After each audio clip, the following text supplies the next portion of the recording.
प्रधानमंत्री मोदी अभी कुवैत के 2 दिन के दौरे पर हैं। 1981 में इंदिरा गांधी के बाद पीएम मोदी कुवैत जाने वाले पहले भारतीय प्रधानमंत्री हैं, यानी कि लगभग 43 साल बाद कोई प्रधानमंत्री भारत से कुवैत के दौरे पर गया है। कुवैत के अमीर शेख मिशाल अल अहमद के न्योते पर पीएम कुवैत पहुंचे हैं और दोनों देशों के अच्छे संबंध की झांकी उनके पहुंचते ही वहां देखने को मिली। एयरपोर्ट पर तो उनका गर्मजोशी से स्वागत हुआ ही।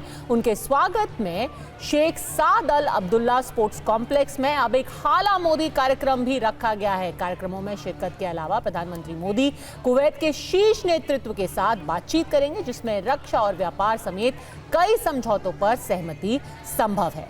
कुवैत में भारतीय समुदाय से बात करेंगे। भारतीयों के कैंप का दौरा भी इस प्लान का हिस्सा है। गल्फ कप फुटबॉल टूर्नामेंट के उद्घाटन समारोह में शरीक होना भी प्रधानमंत्री के प्लान में शामिल है।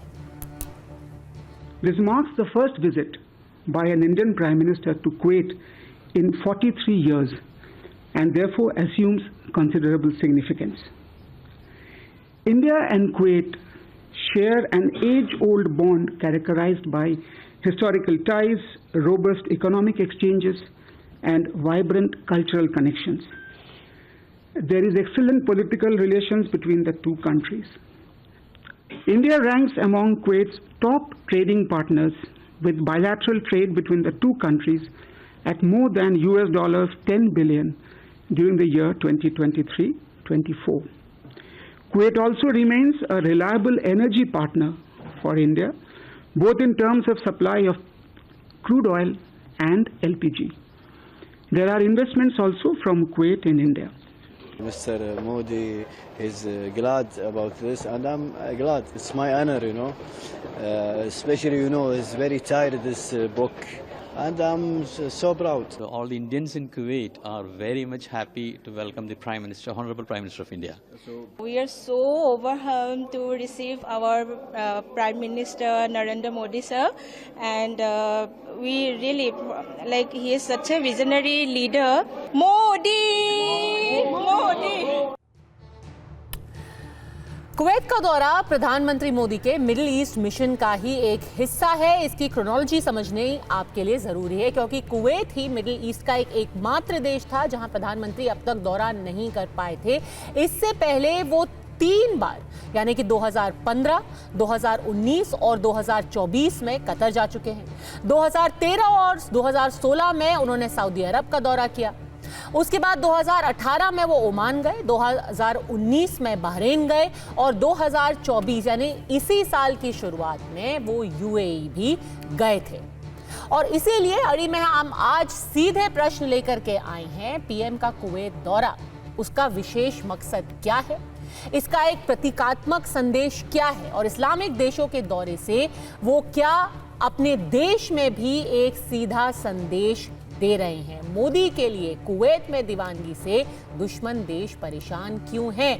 प्रेम शुक्ला प्रवक्ता भारतीय जनता पार्टी के हमारे साथ जुड़ गए हैं। कांग्रेस अजय उपाध्याय थोड़ी ही देर में हमारे साथ जुड़ेंगे। प्रोफेसर भुवन भास्कर जोशी प्रवक्ता समाजवादी पार्टी के हमारे साथ जुड़ गए हैं और पूर्व राजनयिक अनिल त्रिगुणायत भी हमारे साथ थोड़ी सी ही देर में जुड़ जाएंगे। प्रेम शुक्ला जी, मैं आपसे पहला सवाल पूछना चाहती हूँ, अगर 2 तस्वीरें हम देखें, आज का दिन है जहां संभल में एक बार फिर से सर्वेक्षण किया जा रहा है, वहां सर्वे किया जा रहा है।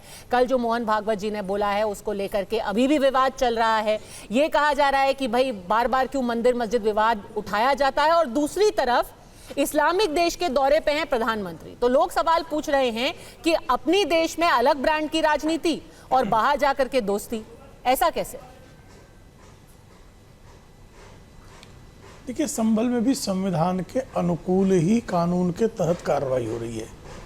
उसमें ऐसा कुछ नहीं हो रहा है जिसमें इस्लाम के विरुद्ध कुछ हो रहा हो, मुसलमानों के विरुद्ध कुछ हो रहा हो।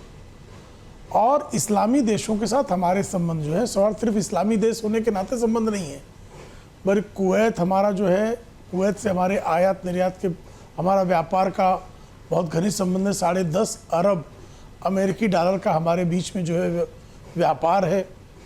हम जो हैं अपने जो तेल निर्यातक देश हैं, जो हम जिनसे हम तेल आयात करते हैं, उसमें 6ठे क्रमांक का देश है। और कुवैत में सबसे अधिक जो प्रवासी आबादी रहती है वो भारतीयों की रहती है।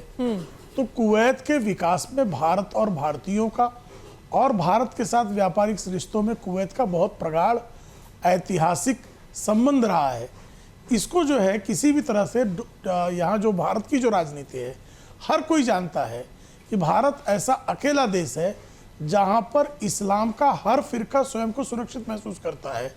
और आपको ध्यान होगा कि ये अकेला भारत ही उस तरह का देश है जहाँ पर निजामुद्दीन औलिया की दरगाह के सामने तबलीगी जमात की ऑफिस है। तबलीगी जमात का मुख्यालय जो है, एक तरफ सूफियों का पंथ है, चिश्ती सिलसिले के निजामुद्दीन औलिया है, और दूसरी तरफ जो तबलीगी हैं जो बिल्कुल से सूफी परंपरा को नकारते हैं, उनका ऑफिस है। तो भारत जो है तमाम जो फिरके इस्लाम के जितने जानने वाले जितने जानकारी में आए फिरके हैं, सारे फिरके अगर कहीं महफूज महसूस करते हैं तो भारत है। तो भारत में बिल्कुल जो है कोई किसी भी संप्रदाय का, किसी भी पंथ का मानने वाला व्यक्ति जो है वो असुरक्षित नहीं है।